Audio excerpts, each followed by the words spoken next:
जय श्री कृष्णा दोस्तों, स्वागत है आपका मेरे YouTube चैनल आर के भक्ति में। भक्तों, मैं आज आपको मंगलवार व्रत की कथा सुनाऊंगा। कृपया ध्यानपूर्वक सुने।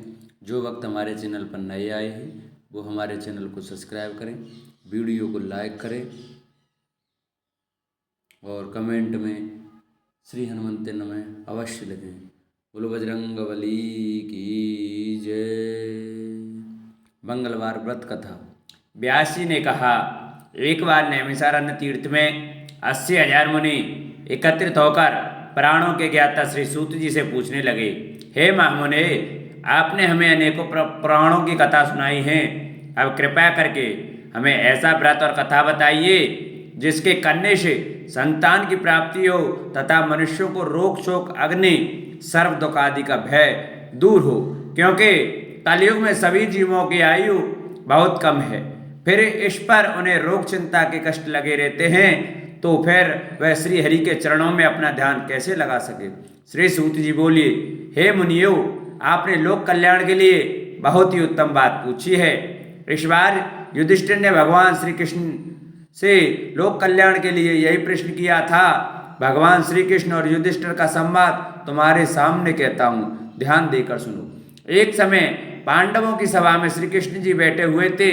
तब युधिष्ठिर ने भगवान श्री कृष्ण से प्रश्न किया, हे प्रभु नंदनंदन गोविंद, आपने मेरे लिए अनेकों कथा सुनाई हैं। आज आप कृपया करके ऐसा व्रत या कथा सुनाएं जिसके करने से मनुष्य को रोग चिंता का भय समाप्त हो और उसको पुत्र की प्राप्ति हो। हे प्रभु, बिना पुत्र के जीवन व्यर्थ है।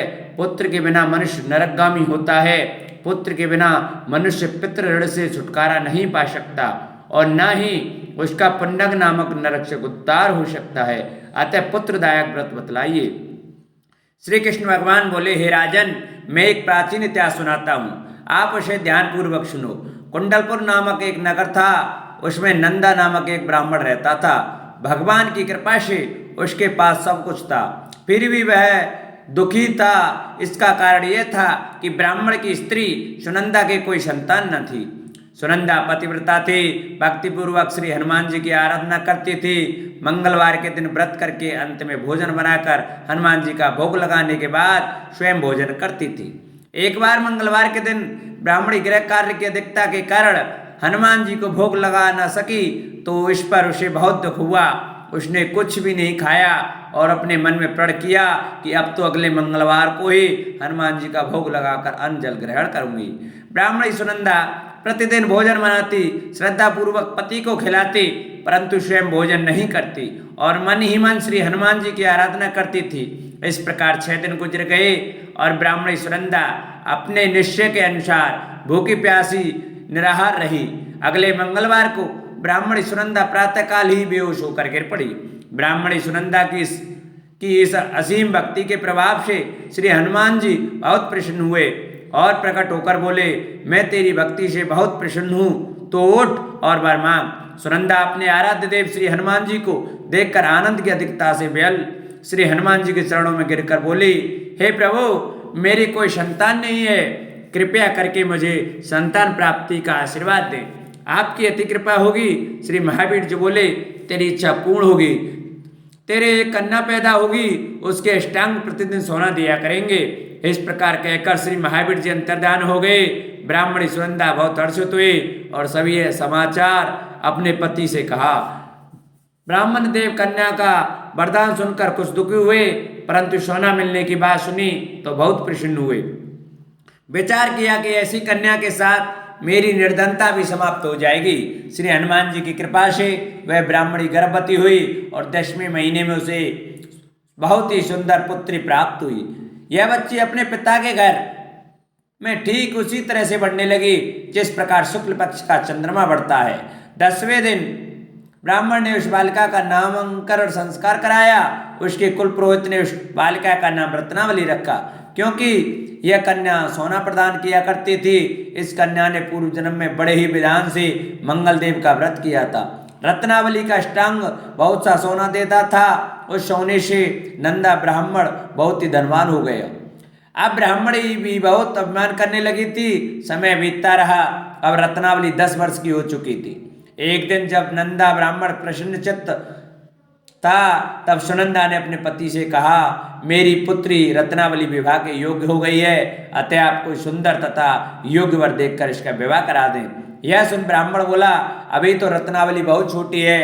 तब ब्राह्मणी बोली, शास्त्रों की आज्ञा है कि कन्या 8वें वर्ष में गौरी, 9वें वर्ष में रोहिणी, 10वें वर्ष में कन्या, इसके 50 रजस्वला हो जाती है। गौरी के दान से पाताल लोक की प्राप्ति होती है, रोहिणी के दान से वैकुंठ लोक की प्राप्ति होती है, कन्या के दान से इंद्रलोक में सुखों की प्राप्ति होती है। अगर हे पतिदेव रजस्वला का दान किया जाता है तो घोर नरक की प्राप्ति होती है। इस पर ब्राह्मण बोला, अभी तो रत्नावली मात्र 10 वर्ष की है और मैंने तो 16-16 साल की कन्याओं के विवाह कराए हैं, अभी जल्दी क्या है। तब ब्राह्मणी सुनंदा बोली, आपको तो लोभ अधिक हो गया है। शास्त्रों में कहा गया है कि माता पिता और बड़ा भाई रजस्वला कन्या को देखते हैं तो वे अवश्य नरक के गामी होते हैं। तब ब्राह्मण बोला, अच्छी बात है, कल मैं अवश्य योग्य वर की तलाश में अपना दूत भेजूंगा। दूसरे दिन ब्राह्मण ने अपने दूत को बुलाया और आज्ञा दी कि जैसी सुंदर मेरी कन्या है वैसे ही सुंदर वह उसके लिए तलाश करो। दूत अपने स्वामी की आज्ञा पाकर निकल पड़ा। पंपई नगर में उसने एक सुंदर लड़के को देखा। यह बालक एक ब्राह्मण परिवार का बहुत गुणवान पुत्र था। इसका नाम सोमेश्वर था। दूत ने इस सुंदर व गुणवान ब्राह्मण पुत्र के बारे में अपने स्वामी को पूर्ण विवरण दिया। ब्राह्मण नंदा को भी सोमेश्वर अच्छा लगा और फिर शुभ मुहूर्त में विधि पूर्वक कन्यादान करके ब्राह्मण ब्राह्मणी संतुष्ट हुए। परंतु ब्राह्मण के मन में तो लोभ समाया हुआ था। उसने कन्यादान तो कर दिया था, पर वह बहुत खिन्न भी था।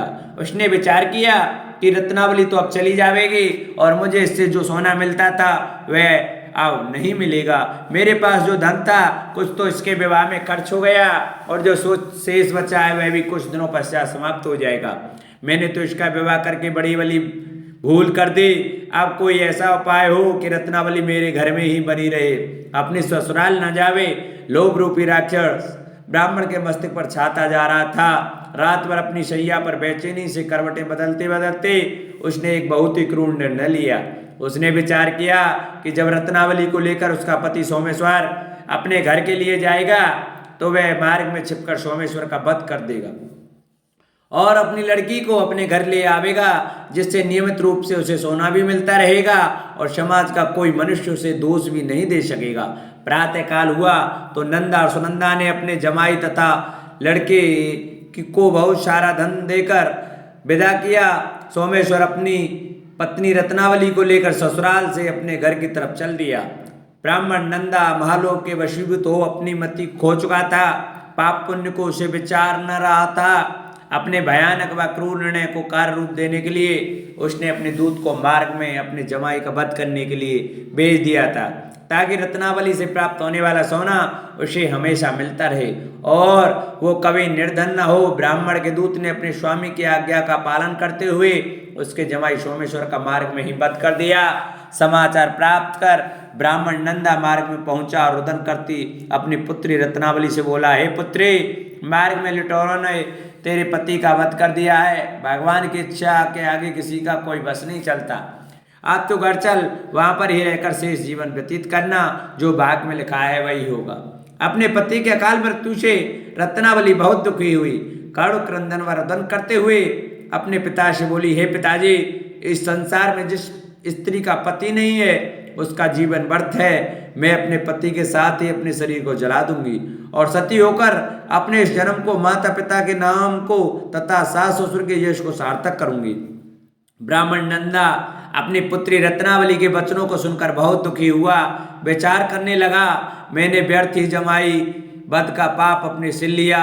रत्नावली तो उसके पीछे अपने प्राण तक देने को तैयार है। मेरा तो दोनों तरफ से मरण हो गया। धन तो अब मिलेगा नहीं। जमाई वध के पाप के फलस्वरूप यम यातना भी भुगतनी पड़ेगी। यह सोचकर वह बहुत खिन्न हुआ।